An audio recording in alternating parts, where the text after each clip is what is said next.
everyone. I'm Sandy from the St. Catharines Public Library. It's Black History Month and I'm here today to share with you the fourth and final story from our Norval Johnson Heritage Center collection. Today's story is about a slave born in Virginia who became famous after escaping to Boston and who eventually moved to St. Catharines, Reverend Anthony Burns.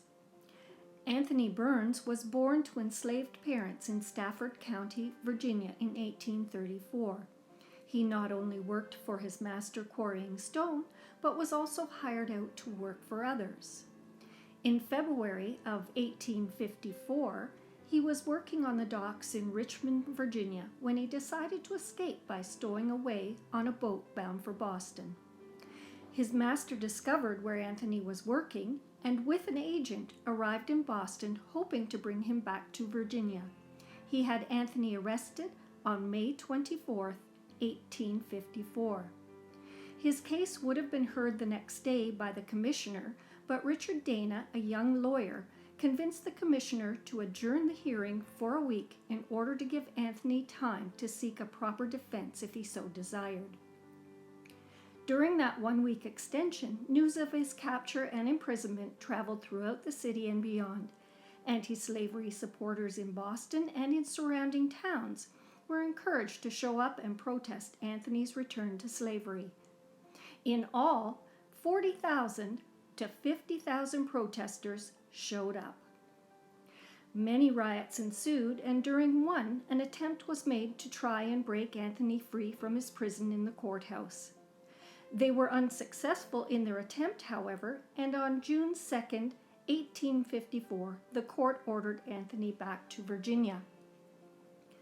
Public officials were afraid that abolitionists would try to rescue Burns, so a large body of police, Marines, cavalry, and artillery led him to his ship bound for Virginia. 22 companies of state militia lined the streets. The entire incident became known as the Boston Slave Riots and was one of the key events leading up to American Civil War. It ended up costing the United States about $40,000 to return Anthony Burns to his master. Still not done with Anthony yet, anti-slavery groups in Boston raised funds to buy back his freedom.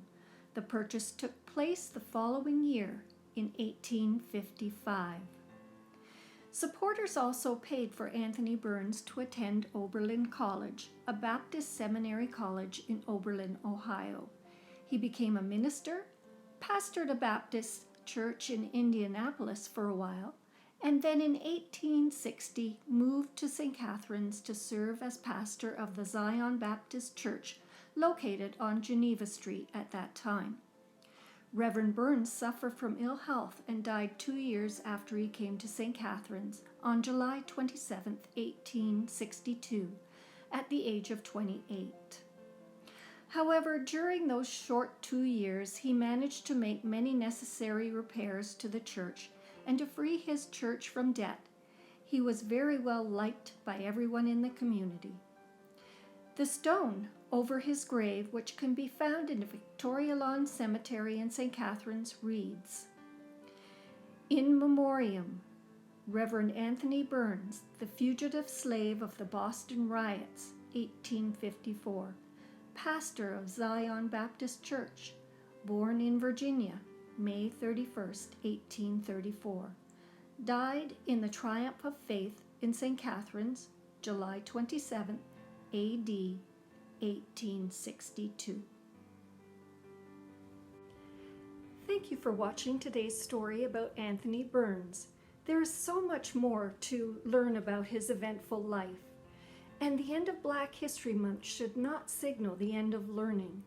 A rich Black history abounds in our Niagara communities, and we hope that you will continue to be curious and visit our Norval Johnson Heritage Center collection at the library.